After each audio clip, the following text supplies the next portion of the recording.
সবাই কেমন আছো? আগের ভিডিওতে আমি আপনাদের সঙ্গে শেয়ার করেছি আমাদের পুরো লাভাসা ট্রাভেলের জার্নি, কোথা থেকে কিভাবে গিয়েছি, প্রতি সুন্দর মুহূর্ত এবং পুরো রাস্তার অভিজ্ঞতা।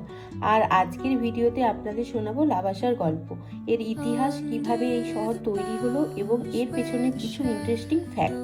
তাহলে চলুন আজকের ভিডিওতে একটু অন্যভাবে চিনে নিই আমাদের সুন্দর লাভাসা। লাভাসা মহারাষ্ট্রের পুনে ডিস্ট্রিক্টে অবস্থিত একটা প্ল্যান হিল সিটি। প্ল্যান না, এটা প্রাইভেটলি প্ল্যান। আচ্ছা, অ্যাকচুয়ালি পুনে থেকে কত দূর আছে?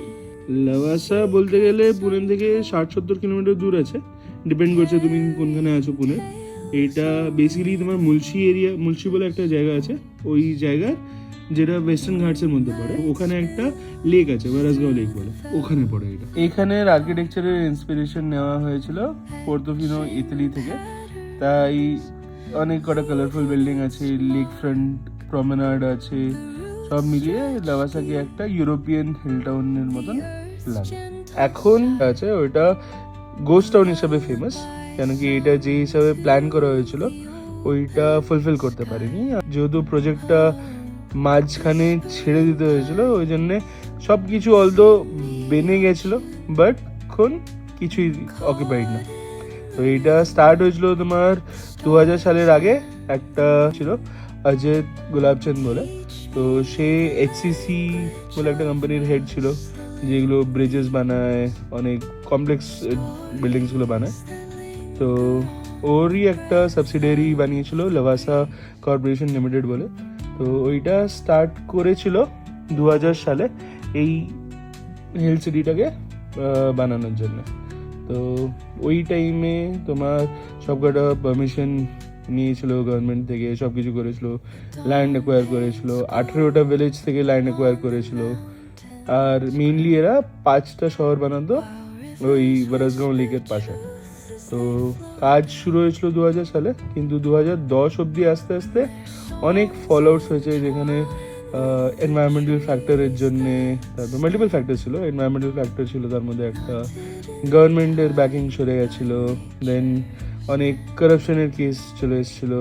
তো এইসবের জন্যে ওরা 2010 সালে গিয়ে এই প্রজেক্টটাকে ডেপ্রিকেট করে দেয়, স্থগিত করে দেয়, যাতে তারপরে যতক্ষণ ওই পারমিশন আবার না পাবে ততক্ষণ ওরা কাজ শুরু করতে পারবে না। ওরা ইনিশিয়ালি প্ল্যান করেছিল যে 5টা পয়েন্ট বানাবে, তার মধ্যে থেকে ওরা একটাই পয়েন্টে কাজ করতে পেরেছে, যেটা দশবে, যেখানে আমরা ঘুরতে গেছিলাম, ওইটা হচ্ছে দশবে পয়েন্ট।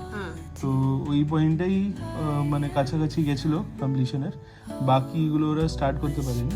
আর ইভেন দশবেতেও যেহেতু কাজ পুরোপুরি হওয়ার আগেই বন্ধ হয়ে গেছিলো, তো ওই জন্য সব কিছু তুমি যদি দেখতে থাকো ভিতরে অনেক জায়গায় আস্তে আস্তে তো দেখছিলাম সব ভাঙা চোরা রয়েছে, মানে যেইগুলো বেনেছিল সেগুলো ভেঙে গেছে। রাস্তাগুলো পুরো প্ল্যান করা, রাস্তার সাইডে যে বসার জায়গাগুলো করেছে সেগুলো পুরোপুরি প্ল্যান করা। অ্যান্ড 100 মিটার ছাড়া ছাড়া একটা করে ওয়াটারফলস রয়েছে। রাস্তাটাকে ওয়াটারফল স্ট্রিটও বলা হয়। আমাদের এখন কি ঘোরা কমপ্লিট, লাভাসা আজকের মতন শেষ। আমরা সকাল কটা বেরিয়েছিলাম? 6:30 বেরিয়েছিলাম। এখন কটা বাজে? অপূর্ব দেখতে, অপূর্ব। মানে দার্জিলিং, কার্শিয়াং যারা বারবার যায় তারা যদি একবার যদি আসে সিরিয়াসলি প্রেমে পড়ে যাবে, এত সুন্দর ভিউ। এইটা তো আমরা নিজে নেমে চলে এসেছি, উপরে উঠেছিলাম আরো। এখানে আমরা লাঞ্চ করলাম, দেন এখন ফিরবো। আর বেশি লেট করবো না, বিকজ এইদিকে মানে এত ফাঁকা ফাঁকা রাস্তা, সবাই ঘুরে ঘুরে চলেই যায়, প্রচুর মানুষ এসছে। তো এই আমার বর সারাদিন রাইড করেছে, বাট বাইক ট্রিপ আমাদের ফার্স্ট না। আমি তো বেশ মজা পেয়েছি। আশা করছি যে প্রত্যেক উইকেন্ড আমার বর এখন বিশাল ব্যস্ত হয়ে গেছে, যদিও ব্যস্ত না থাকে, প্রত্যেক উইকেন্ড আমি একটা করে ব্লগ ছাড়বো ঘোরার, তাই তো? ঘোরার ব্লগ পাবে আশা করছি। এবার আমার বর পুনে আসার পর বিশাল ব্যস্ত। কলকাতায় থাকার সময় এত ব্যস্ত ছিল না, তখন প্রচুর ঘুরেছি আমরা ফ্যামিলি, মা, পাপা, আমিও মিলে।